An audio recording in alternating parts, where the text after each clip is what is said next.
What is going on, guys? Welcome back to another rugby video, and it's another Rugby 20 video, and today we're going to be looking at the achievements / trophies, obviously what console you get it on, that you can earn in the game. Welcome back to another video on the Rugby channel. Please make sure you go ahead and leave a like, comment, subscribe, click the notification button, as well as please go ahead and follow us on our social media platforms to be up to date with the channel. Okay, so the official list of trophies is up, and this is the first one, so let's go ahead and look at it. So it says Win the Nations Trophy, so I'm guessing obviously this is the unofficial version of the Rugby World Cup, which we've already seen in the beta, which is quite interesting as well, because I originally thought maybe the Rugby 20 had the license to the Rugby World Cup, but clearly not, otherwise they wouldn't turn this into a trophy. I'd imagine it would be it'd be one that would be quite, I don't know, depending on what difficulty you have, maybe it'll be difficult or whatever. It should be a basic standard one. It's kind of annoying because we generally, well, as I said, I think we all hoped that there was going to be a Rugby World Cup license in this game, but now, clearly not. But yeah, it's the first one to look at. It's interesting. They're obviously going to be sticking with the Nations Trophy as the title of the World Cup rip-off one. So yeah, again, just a basic standard one. So let's go ahead and look at our second one, which is score a try with a set play. Obviously we know Rugby 20 is going to be having set plays, so it's quite good when it comes off. I know a lot of fans have even said that once you pull the set play off, it's quite satisfying. It takes time to try and nail it at first, but when you get there, it does pull off quite well, and I've seen them being played, and it does look quite good, to be fair. Next up, we have score a try in the first 5 minutes of the match.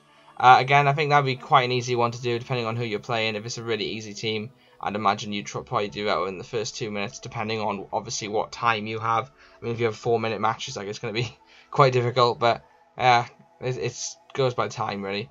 Next, we have a score try after the siren sounds, which I found quite interesting, because I'm pretty sure Rugby 18 didn't have a siren when half-time came, or end of the game came, so this is obviously a new feature for the game, which I'm a fan of. To be honest, I wish the Northern Hemispheres did sirens at halftime. Makes it cool. Next up, we have score a try after a grubber kick. Again, I feel like this will be one that not everybody will get, although if you are going into trophies, this is going to be a nice one to be able to do, because it kind of shows off skill and stuff, and if you're a skill player, then you're going to want to do that. Next up, we have catch or line out throws during a match. Again, I'd imagine this is probably quite difficult to do, because usually games like this go by like a 50-50 chance, where even if you are the better team, it's always 50-50 in these sort of things. Next up, we have pull off 5 set plays during a match. Again, that'd be quite fun to do. I mean, to be honest, I think I'm going to be using quite a few set plays in my gameplays, just because I'm a fan of it. Next up, then, we have kick the ball outside the 22-meter line from the in-goal area. So that would be quite an interesting one to do as well. Also, I'm sorry that I'm rushing through these. It's just there's so many of them to cover. We have like over 20 of them. So next up, we have perform a turnover in a ruck. Again, if you don't get this achievement, guys, then you're basically terrible at playing this game, because that's just a standard thing that you're gonna have to do in rugby, because it is just something that you do. Next up, we have hook the ball back after an opponent feeds it in. So again, that's just basically win the opposition scrum. Again, eventually you should be able to do this, otherwise it's not a rugby game. Next up, then, move up a division in solo mode. So basically this week we found out solo mode is going to be a manager mode, so you get to create your own team and sign your players and stuff like that, and obviously you move up leagues and stuff like that. So it's going to be quite good, although I wanted to make my own player. Doesn't look like they're going to have that in this game, which is okay. I mean, as long as it's almost like a manager simulator sort of thing, rather than just managing a normal team, I'm happy with it, because I'll get to make my own team, club, and more things, which I'll go on to at the end of this video because we know more. So next up, we have win the top French league, which I'm quite surprised about this one, because I would have thought they would have mentioned the licensing, because obviously they have the license for the top 14 and the Pro D2 and stuff. So win the top French league, that obviously mean the top 14.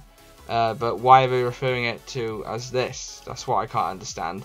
It's quite interesting. Maybe as of right now they don't want to put licensing in the trophy system, just because it might change or something like that. That might be why. Next up, then, we have fully upgrade staff in solo mode. So yeah, this is another interesting thing about solo mode. You are going to be able to hire and sack staff as well as upgrade them. Kind of like what you do in FIFA career mode. So you hire your scouts or whatever, or like your attacking coach and stuff like that, and you can upgrade them. Like, I think this is quite a cool feature. It should be quite fun as well, because it's kind of like Rugby Manager, which you can only get on PC, and it's going to be going on to a console game. So I'm a big fan of this. Hopefully they'll do it right and it'll play well. If it's very like sort of arcade-ish, like, I'm not going to be enjoying it that much. But who knows? It should be quite fun. I'm hoping, like I said, that they'll pull it off and it'll turn out quite well. We kind of know it's not going to be FIFA standard, but if it's a good, solid like starting ground for it, I'm happy with that. And hopefully, as I said, it should be quite fun. So we have another solo mode one now, and it's reached an elite division in solo mode. So again, you're going to be able to train your squad and play your games and stuff, and you're going to be able to keep going up and up, or you could get relegated. Like, that is going to be so much fun. The only thing I'm interested in is what teams are going to be in the divisions and stuff like that. If it's an online exclusive, I'm going to be quite annoyed about that, because I don't really play online much, because my internet, as I said before, is absolutely shocking down here. Hence why I haven't pre-ordered the game. I want to get a physical copy. So if it is online, I'm going to be quite annoyed. But otherwise, it should be good. If it's offline, I feel like they shouldn't be, I hope they don't randomize the teams like Toulon and, say, Saracens in the same league, because that's going to suck. Next up, we have buy a player. So this is going to be for solo mode again, I'd imagine.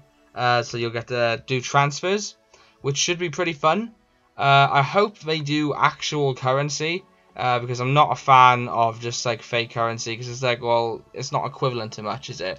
You want to feel like you're handling real money and earning real money. That's just my opinion anyway. Next up, we have train a player in solo mode, so we'll get to train players now as well. So you'll get to like train their certain assets, certain areas of their game as well. You get to train.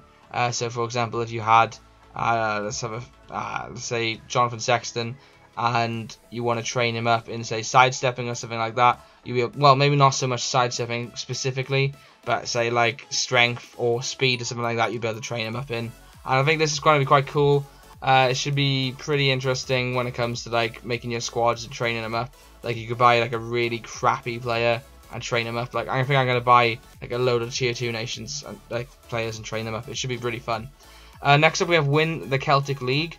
Again, I'm quite interested in this, because I would have thought it would have been called Pro 14, but I'm guessing it's just because they don't want to include the licensing, because the next one, again, they don't actually call it the English League next up. So the Celtic League was obviously what the Pro 14 used to be called, so I'm guessing they're just calling it that for now, and they don't want to put licensing in as of right now. But it's probably just like a sort of template thing, if that makes sense.